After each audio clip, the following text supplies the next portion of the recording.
Hello everyone. Welcome to केनी studies. आज है 22 नवंबर और आज के करंट अफेयर सेशन में हम जिन टॉपिक्स को कवर करेंगे वो टॉपिक्स हैं युवा एआई फॉर ऑल इनिशिएटिव। साथ ही हम देखेंगे ब्राजील के बारे में। देन हम देखेंगे यूनाइटेड नेशंस जनरल असेंबली के बारे में। After that India's refugee policy. देन हाल ही में चर्चा में रहा अन्य दर्पण प्लेटफॉर्म के बारे में देखेंगे और लास्ट में हम देखेंगे रिसेंटली रिलीज किया गया क्लाइमेट चेंज परफॉर्मेंस इंडेक्स के बारे में। तो शुरू करते हैं। आज का फर्स्ट क्वेश्चन है,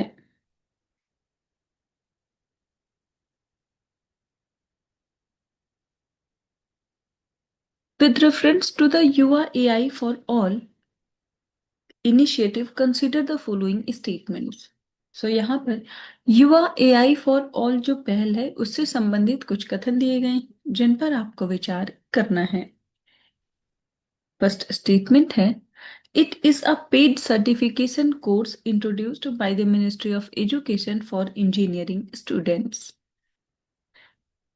And second statement is, the initiative aims to democratize AI literacy by offering content tailored specifically to the Indian context using local examples. And third statement is, the course is developed under the India AI mission. और यहाँ पर आपसे correct statements पूछे जा रहे हैं। आपको बताना है युवा एआई फॉर ऑल ये जो इनिशिएटिव है इससे संबंधित यहाँ पर कितने ऐसे स्टेटमेंट्स हैं जो कि करेक्ट हैं।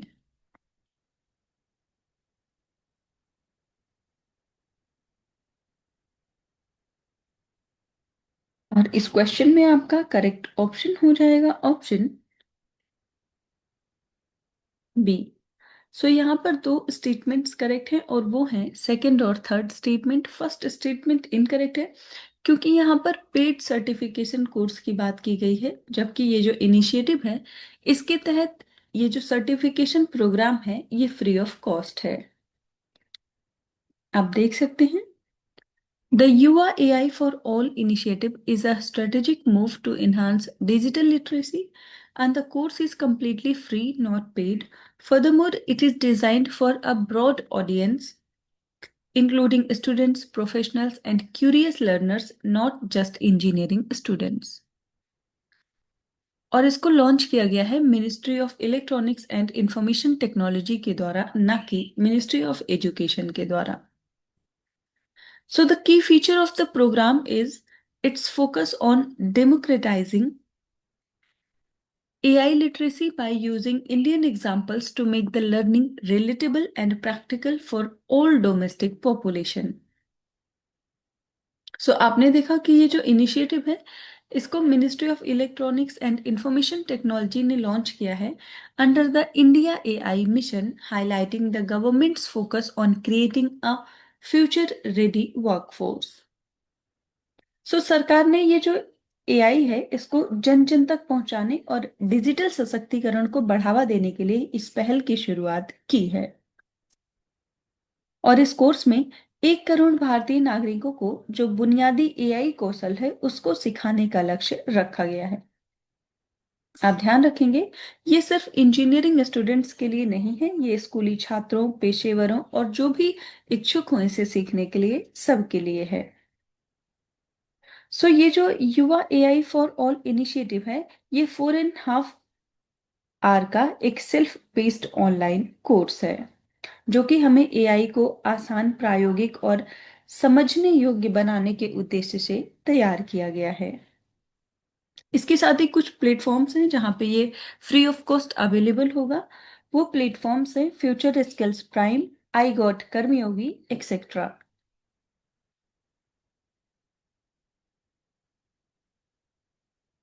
बढ़ते हैं नेक्स्ट क्वेश्चन की ओर। Consider the following countries. So यहाँ पर कुछ देश के नाम दिए गए हैं जिन पर आपको विचार करना है। ये कंट्रीज हैं Chile, Ecuador, Colombia, Venezuela and Peru. और आपसे पूछा जा रहा है Which of the above countries share a land border with Brazil? आपको बताना है कि ऊपर दी गई जो कंट्रीज की नाम्स हैं, इनमें से कौन सी ऐसी कंट्रीज हैं जो अपना लैंड बॉर्डर शेयर करती हैं ब्राजील से।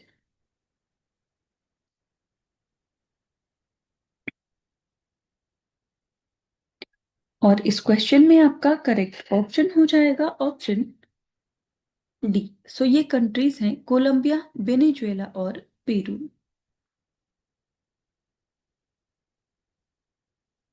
आप देख सकते हैं। सो ब्राजील को officially federative Republic of Brazil के नाम से भी जाना जाता है and it is the largest country in the south America. And Brazil is also the world's fifth largest country by area and the seventh largest by population with over 213 million people. So this country is federation composed of 26 states and a federal district which hosts the capital Brasilia, and its most populous city is Sao Paulo followed by Rio de Janeiro. अभी हाल ही में Brazil में कोप 30 का आयोजन किया जा रहा है। इस वजह से ब्राजील काफी चर्चा में रह रहा है।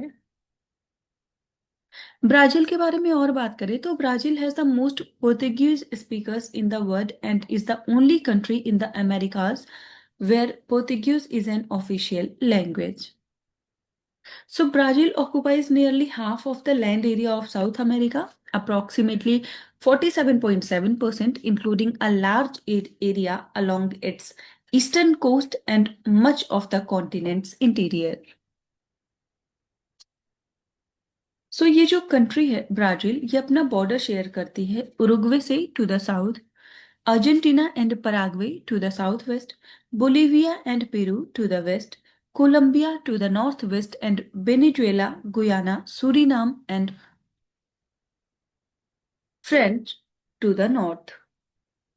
सो ये जो फ्रेंच गुयाना है, ये एक ओवरसीज रीजन है। So it shares a border with every South American country except Ecuador and Chile. इसके साथ ही कुछ इंटरनेशनल ऑर्गेनाइजेशंस भी हैं, ये आप ध्यान रखेंगे, जिनका ब्राजील फाउंडिंग मेंबर है। वो ऑर्गेनाइजेशंस हैं United Nations, G20, BRICS, G4, इसके साथ ही organization of American states etcetera. So ये कुछ ब्राजील की ज्योग्राफिकल फीचर्स हैं जिनको आप ध्यान रखेंगे। बढ़ते हैं नेक्स्ट क्वेश्चन की ओर।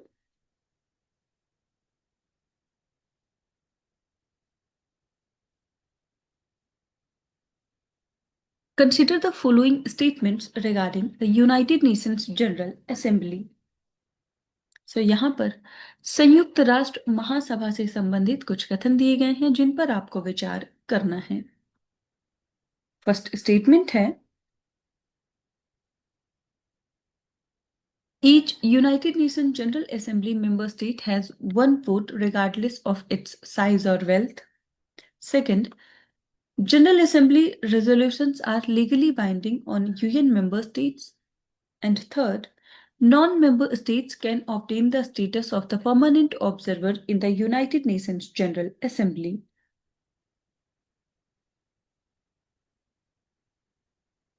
और यहां पर आपसे इनकरेक्ट स्टेटमेंट पूछा जा रहा है। आपको बताना है संयुक्त राष्ट्र महासभा से संबंधित यहां पर कितने ऐसे स्टेटमेंट्स हैं जो कि इनकरेक्ट हैं।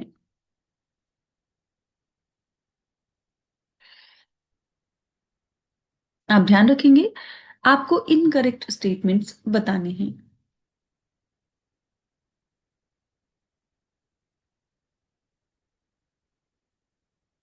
और इस क्वेश्चन में आपका करेक्ट ऑप्शन हो जाएगा option B, sorry option A.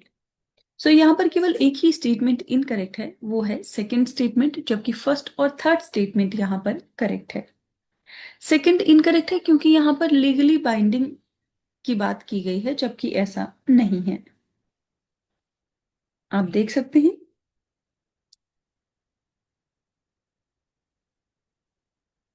In the United Nations General Assembly, every member state, regardless of its geographical size, population, or economic power, possesses one equal vote, emphasizing the principle of sovereign equality. However, resolutions passed by the Nations General Assembly are generally not legally binding on member states. So they mainly have a recommendatory nature, influencing international norms and public opinion, but without the enforceability of international law. So, General Assembly allows non-member entities to participate as permanent observers, and entities like the Holy See of Vatican City and Palestine hold permanent observer status, enabling them to attend and speak at meetings without voting rights. So, United Nations General Assembly जो है ये UN की one of the 6 principal organs में से है, serving as its main deliberative policy making and representative organ. So United Nations General Assembly जो है इसको फॉर्म किया गया था 1945 में और इसका हेडक्वार्टर है न्यूयॉर्क सिटी यूएसए में।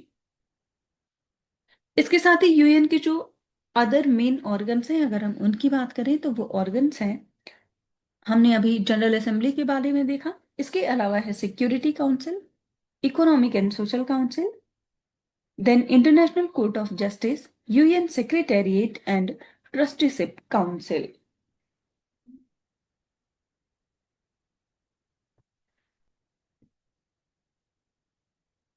बढ़ते हैं नेक्स्ट क्वेश्चन की ओर।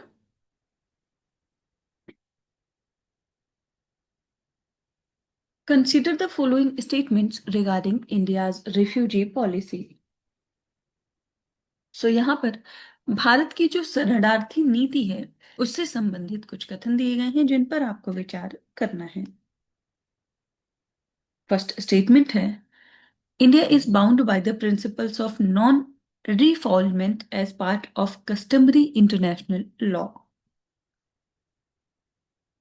And second, India has signed both the 1951 Refugee Convention and the 1967 Protocol. और यहां पर आपसे करेक्ट स्टेटमेंट्स पूछे जा रहे हैं। आपको बताना है भारत की जो शरणार्थी नीति है उससे संबंधित यहाँ पर कौन से ऐसे स्टेटमेंट्स हैं जो कि करेक्ट हैं।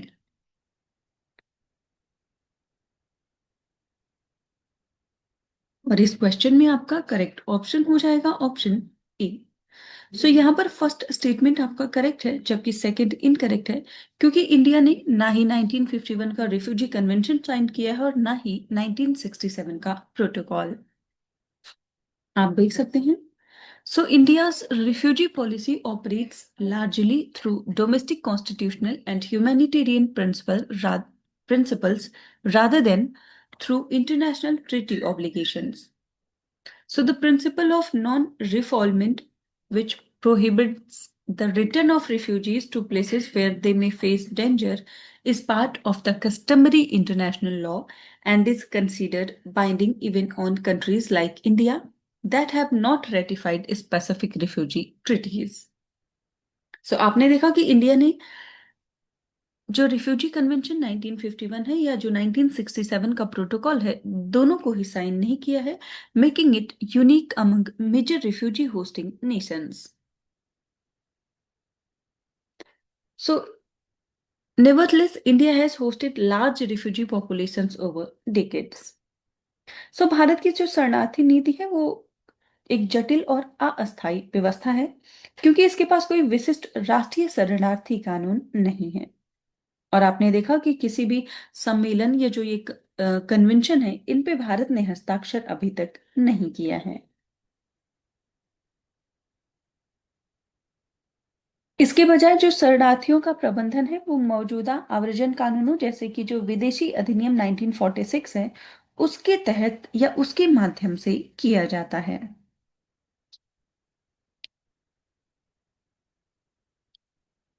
बढ़ते हैं नेक्स्ट क्वेश्चन की ओर।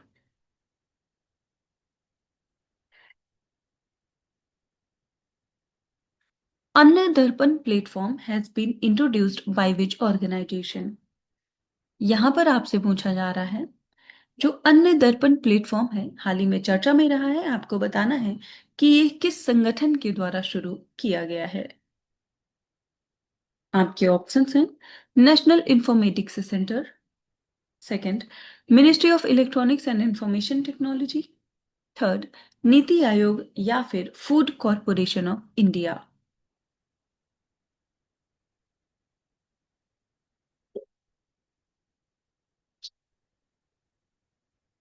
और इस क्वेश्चन में आपका करेक्ट ऑप्शन हो जाएगा ऑप्शन डी। सो ये इनिशिएटिव इंट्रोड्यूस किया है एफसीआई ने, जिसे हम फूड कॉरपोरेशन ऑफ इंडिया के नाम से जानते हैं। आप देख सकते हैं the union food and public distribution ministry recently launched new digital tools to modernize warehousing and improve transparency in the public distribution system. So, Anna Darpan is a new platform introduced by the FCI to replace the old depot online system, and it links procurement, storage, movement, sales, quality checks, labor management, and contract monitoring under one integrated system. So it acts as a single reliable source of information for FCI and the Department of Food and Public Distribution. सो आप ध्यान रखेंगे अन्य Darpan platform जो है इसको introduce किया है FCI ने, और ये एक सेंट्रल गवर्नमेंट एजेंसी है under the ministry of consumer affairs food and public distribution, जिसको फॉर्म किया गया था by the enactment of the FCA या food corporation act 1964 by the Parliament of India. So, after this act, the corporation was set up in 1965 with its initial headquarters in Chennai, and later it was moved to New Delhi. और इसके कुछ regional या zonal offices भी बनाए गए हैं। आप ध्यान रखेंगे वर्तमान समय में एफसीआई के जो चेयरमैन हैं वो हैं आशुतोष अग्निहोत्री।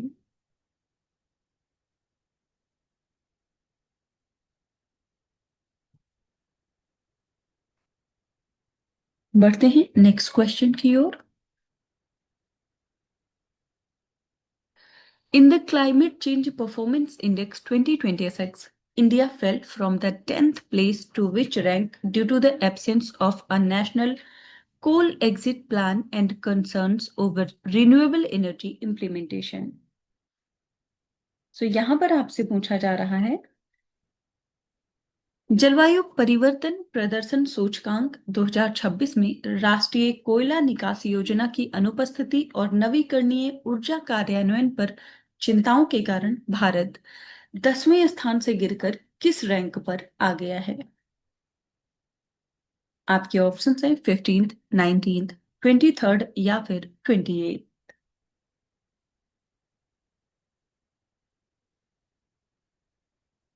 और इस क्वेश्चन में आपका करेक्ट ऑप्शन हो जाएगा option C. So climate change performance index 2026 में भारत की रैंक है 23rd। आप देख सकते हैं India dropped 13 places to the 23rd position in the Climate Change Performance Index 2026 released at the UN COP30 Climate Summit in Brazil. So India secured 61.31 points and moved from the high performer to medium performer category in CCPI 2026. And the major cause of India's downgrade is the absence of national coal phase out timeline. So, despite progress in renewables, India received a low rating due to land conflicts, displacement, and environmental issues in large scale solar projects. India still performs well in green finance, power sector reforms, and energy efficiency schemes like BEE labeling and the PAT mechanism. सो ये जो climate change performance index है ये publish किया जाता है German watch, new climate institute and can international के द्वारा। आप ध्यान रखेंगे इस वर्ष की रैंकिंग में भारत का जो रैंक है वो है 23rd। पहली बार सीसीपीआई को लॉन्च किया गया था 2005 में और ये इवेलुएट करती है 64 कंट्रीज और यूरोपीय यूनियन को। इसके जो पैरामीटर्स हैं वो हैं greenhouse gas emissions, renewable energy, energy use and climate policy. So CCPI में जो टॉप 3 प्लेसेस हैं वहां पर कोई कंट्री नहीं है। 4th प्लेस पर है Denmark, 5th Morocco and 6th is United kingdom. इसके साथ ही लोएस्ट परफॉर्मर्स की बात करें तो 67th प्लेस पर है सऊदी अरब, 66th Iran and 65th USA.